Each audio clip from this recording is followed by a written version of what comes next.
व्यासपीठ आणि मित्र हो, मला वाटतं उशीर खूप झालेला आहे आणि एक आनंदाची बातमी म्हणजे मी तुमचं खूप अंत बघणार नाही, मी काही मिनिटच बोलणार आहे. मला असं वाटतं की माणिक त्याविषयी सगळं बोलून झालेलं आहे, तर मला आता बोलण्यासारखं खरोखर काहीही शिल्लक नाही.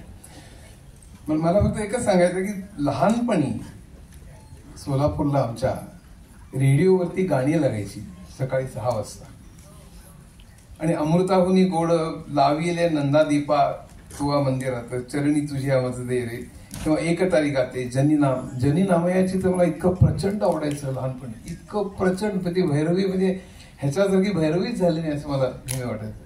अनेकदा मी ऐकत बसायचो.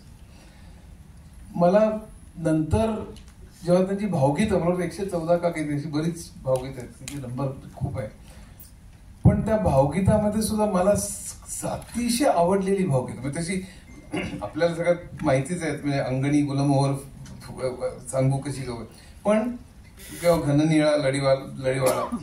पण यातलं सगळ्यात चांगलं म्हणजे मला अतिशय मनाला भिडलेलं म्हणजे रंगरेखा रेखिते. आणि मला असं वाटतं मी नेहमी वंदनाला फोन करायचो, वंदना कुठे स्कॉटलंडमध्ये वगैरे असायची आणि तिकडनं मला ती आणखीन वेगळं गाणं पाठवायची, मग मी आणखीन तिला पाठवायचं. असं आमचं बरेच पिंगपॉंग चालायचं की हे गाणं ऐकलं का, ते गाणं ऐकलं का. आणि मी ते इतक्या वेळा ऐकलेलं आहे, ते वेगवेगळ्या प्रत्येक वेळा ते वेगळं काहीतरी. त्यात एक आस आहे.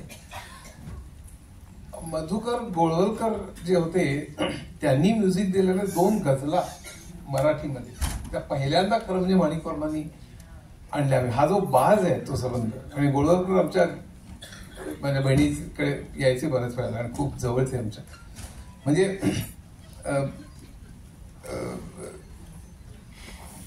सांगू कशी ग हे एक, आणि या चित्त चोरठ्या, हे 2 गाणी, ही ज्या 2 गझल ज्या आहेत ह्या अतिशय सुंदर. आणि त्याने मला वेळ लागला होता खरं. किंवा चांदण्या रात्रीतले ते स्वप्न तू विसरून जा, मी तर इतका गुंतून गेलेलो होतो त्या गाण्यामध्ये. आणि हे सगळं ऐकत असताना लहानपण गेलं. पुढचे नंतर मी जेव्हा इंजिनिअरिंगला गेलो त्यावेळेला माझे हिरो जे होते क्लासिकल मधले ते म्हणजे अर्थातच कुमार गंधर्व, भीमसेन जोशी, किशोरी अमोणकर, पंडित जसराज आणि इतर मल्लिकार्जुन मनसूर वगैरे. मला त्याच्यावरून आठवलं, आता त्याला त्याने सांगितलं की 40 मिनिटाच्या वरती गाऊ नको. मल्लिकार्जुन त्यांच्याबरोबर मी एकदा गप्पा मारत बसलो होतो पार्ल्याला बेनगिरींकडे. त्यावेळेला ते म्हणाले की 20 मिनिटाच्या वरती राग गाऊ नये, कारण मला काय म्हणायचं 20 मिनिटं थांबून होतं म्हणायचं. आणि 40 मिनिटं परत किशोर त्यांचं असंच होतं कित्येक वेळेला. कुमार सुद्धा मध्यलयीत बऱ्याच वेळा गायचे. आणि त्यावेळेला पण मला असं नेहमी वाटायचं की 30-40 मिनिटाच्या वरती त्यात सांगून झालेलं असतं आपल्याला काय म्हणायचं, म्हणजे फ्रेजेस खूप रिपीट होतात. तर ते मला खूप वैशिष्ट्य वाटलं. पण मी जेव्हा नंतर ऐकलं गाणं, क्लासिकल जेव्हा ऐकायला लागलो त्यांचं, त्याच्या अगोदर मी हे 4-5 लोकांच्या इतकं बुडलेलो होतो आणि विलायक रविशंकर, पण हे जेव्हा क्लासिकल जेव्हा ऐकलं तर म्हटलं हे एवढा खजिना.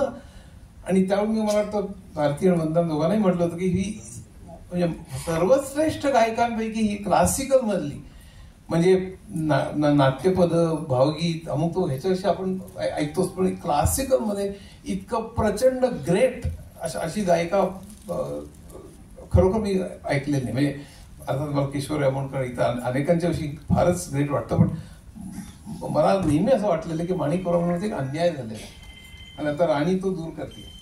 म्हणजे त्यांचं क्लासिकल म्युझिक हे लोकांना इतकं ते भावगीतं आणि भक्तिगीतं इतकी सुंदर गायल्या की ह्याच्याकडे लक्षच गेलं नाही लोकांचं.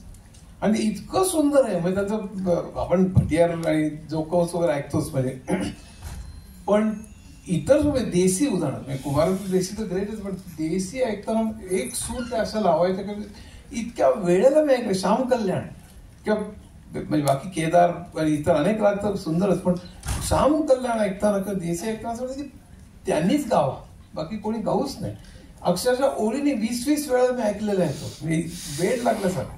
तर त्यावेळेला मला असं जरूर वाटतं की माणिक वर्मा हे क्लासिकल म्युझिक म्हणजे बाकी लाईट आहेत हे अतिशय सर्वश्रेष्ठ नाव आहे. आणि मला राणीचं पुन्हा कौतुक करावं असं वाटतं, त्याला थँक्यू म्हणावं असं वाटतं की हे पुढचं वर्षभर आपल्याला प्रचंड मोठा खजिना, माझ्याकडे स्वतःकडे खूप खजिना आहे, मी जरूर तो शेअर करीन. पण अतिशय ग्रेट आपल्याला पुढचं वर्ष ऐकायला मिळणार आहे असं मला वाटतं. बाकी सगळं सांगून झालेलं आहे, मी जास्त रिपीट करत नाही. आपल्याला पुढचा प्रोग्राम ऐकायचा आहे, पण मला इथे बोलवलं तर माझ्या हस्ते प्रकाशन करण्याची संधी मिळाली, ह्याच्याबद्दल मी पुन्हा आभार मानतो आणि पुढच्या वर्षाकरता शुभेच्छा देतो. धन्यवाद.